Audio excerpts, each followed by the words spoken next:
Why do our gadgets die so fast? Have you noticed how your smartphone or laptop starts slowing down barely 2 years in?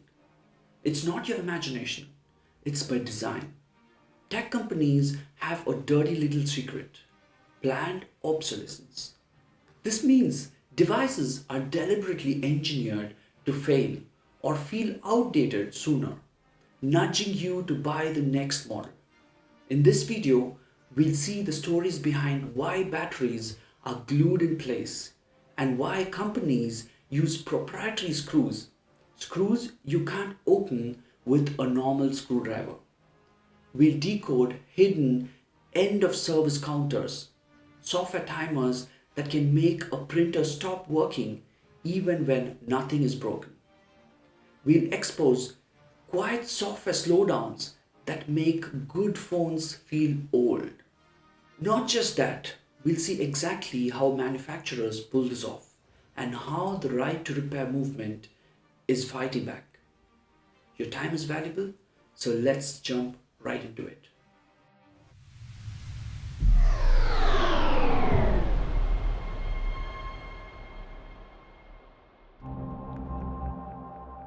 Planned obsolescence.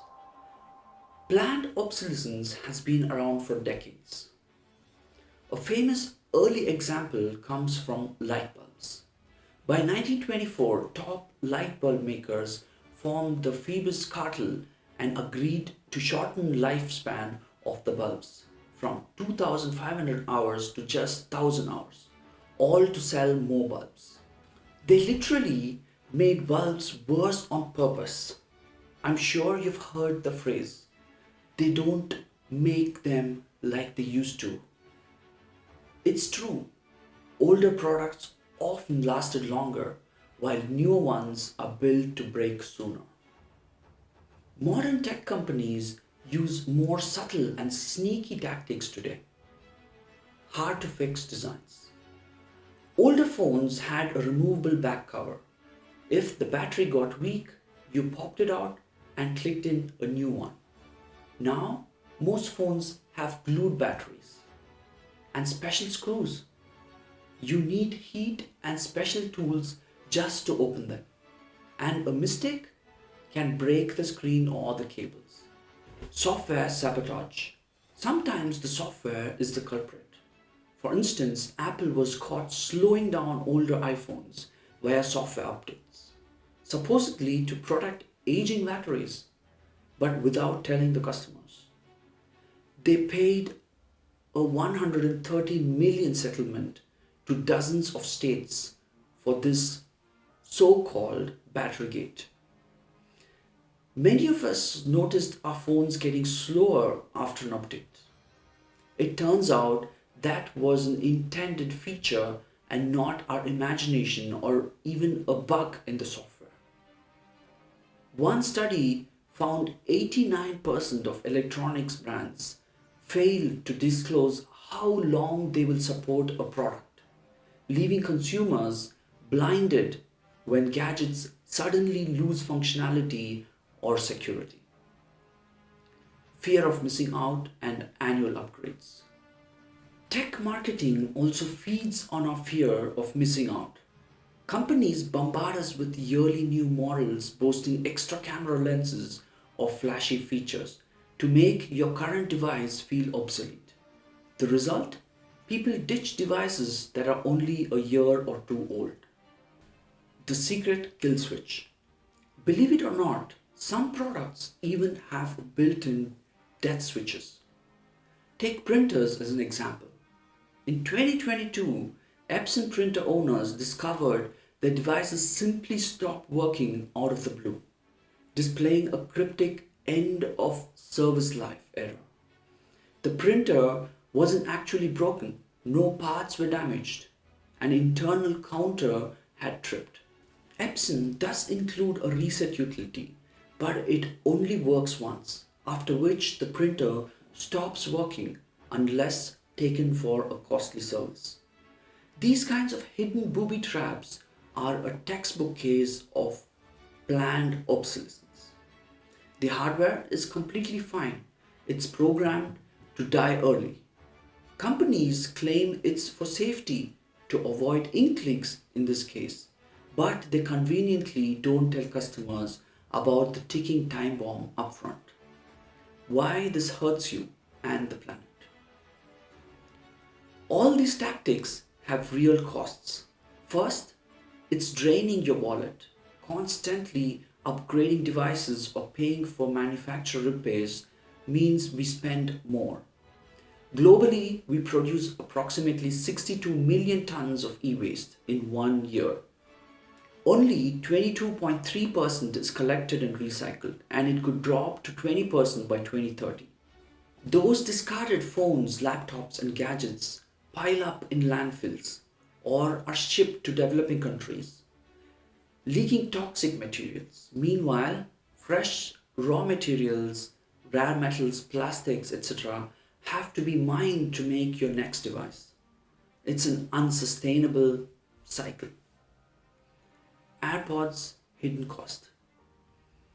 Let's look at one stark example: AirPods. Those popular wireless earbuds have tiny batteries glued into them. When the battery dies, often in just a couple of years, the whole unit is nearly impossible to open and replace, effectively turning the AirPods into trash. As one reports put it, glued in batteries act like timers counting down a product's lifespan. No wonder environmental advocates say no product that lasts only a few years should contain materials that can pollute for centuries. The true cost isn't just the price you pay, it's also the environmental and social harm the product causes across its whole life. The right to repair movement. The good news is that people are pushing back against this throwaway culture. Right to repair is simple and powerful.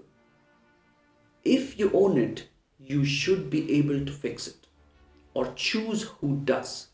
That means manufacturers must provide access to the parts, tools, and information needed to repair devices instead of forcing you to rely solely on them. It sounds like common sense, right? If you paid hundreds of dollars for a gadget, you should be allowed to open it up and replace a battery or a broken screen.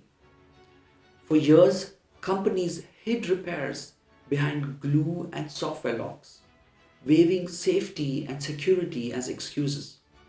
Regulators around the world have found little real evidence. In reality, these repair restrictions are more about protecting corporate profits than protecting consumers.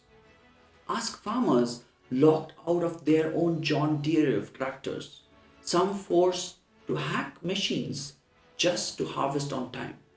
John Deere uses software locks and proprietary tools to prevent farmers from repairing their own tractors or taking them to an independent mechanic.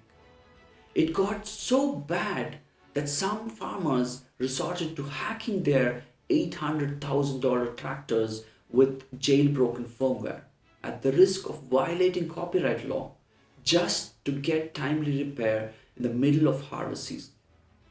If that sounds outrageous, it absolutely is. The tide is turning. Thanks to growing public pressure, right to repair is gaining momentum. Apple, a company infamous for opposing repair reforms, even backed California's 2023 law and says it supports a federal standard. These regulations are forcing manufacturers to design repairable products or face penalties. This is just the start.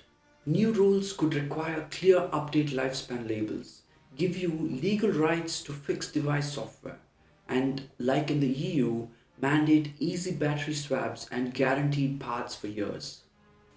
The goal is to put you in control and end throwaway tech. The fight for the right to repair is really a fight for ownership. When you buy a gadget, it should feel like yours, not like a device on loan from the manufacturer until it breaks. By demanding the ability to repair our products, we are also demanding better quality, long lasting design. As consumers, we have a role to play as well. Support businesses that respect repairability, push for laws that protect your rights, and maybe even crack open a repair manual instead of hitting add to cart on a replacement. The next time a company wants to tell you no user serviceable parts inside, remember that knowledge is power, and now you know why they want to keep things sealed. If you found this deep dive useful, consider hitting the like button and subscribing to Tech Zentrum for more insights. Thanks for watching and see you in the next one.